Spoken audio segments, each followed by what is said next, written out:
मऊ मऊ आणि खातास विरघळणारा शिरा पाहुणे आले किंवा झटपट नैवेद्यासाठी काय बनवायचं असेल तर पटकन बनवून तयार होतो। तुम्हाला शिरा आवडतो की कमेंट करून नक्की कळवा। नमस्ते, मी कल्पना। आपल्या ह्या स्वयंपाकघरामध्ये तुम्हा सर्वांचं स्वागत आणि मनापासून शुभेच्छा। आज आपण मऊसूद असा शिरा बनवणार आहे। त्यासाठी मी घेतलाय पाऊण वाटी रवा घेतलाय। तो आधी आपण छान भाजून घेऊ। रवा शिरा करताना कधी तूप टाकायची घाई करायची नाहीये। पहिला रवा छान असा एकसारखा भाजून घ्यायचा आणि मग तूप थोडं थोडं टाकत जायचं, म्हणजे शिरा छान होतो। तुम्हाला जर रेसिपी आवडली असेल तर लाईक करा, सबस्क्राईब करा। आधी तूप न घालताच रवा भाजून घ्यायचा आहे। पुढची स्टेप सांगते मी कशी तूप टाकत जायचं ते।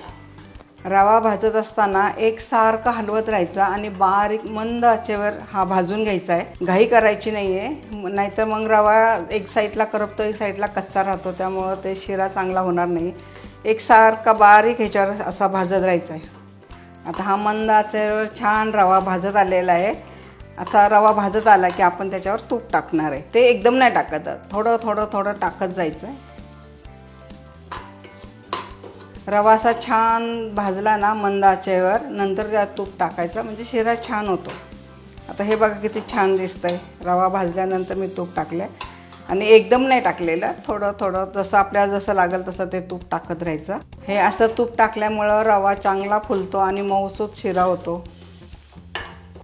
खूप छान लागतो हा शिरा। आता हे तूप टाकल्यानंतर छान रवा फुललाय।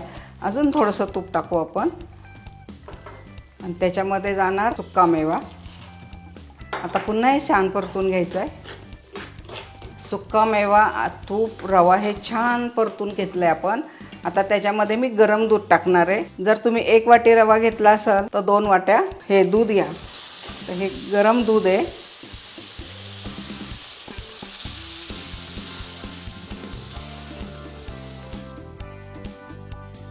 छान सुवास दरवळतोय आणि आपण प्रमाण घेतल्यामुळे तो व्यवस्थित झालेला आहे।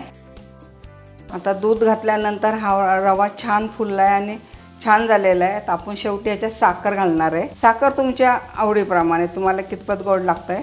मी 1 वाटीला अर्धी वाटी साखर घेतली आहे। आपण साखर टाकल्यावर जास्त वेळ नाही शिजवायचा शिरा, नाही तर मग तसा कडक होतो। थोडी साखर विरघळली की आपण गॅस बंद करू। बघा आता हा शिरा झालेला आहे। काही खमंग असा त्याचा सुगंध आलाय। किती छान दिसतोय शिरा बा, एकदम मऊसूद असा घातला की तोंडात विरघळण्यासारखा झालेला आहे। तर आपण शेवटी टाकणार आहे याच्यात वेलची पूड।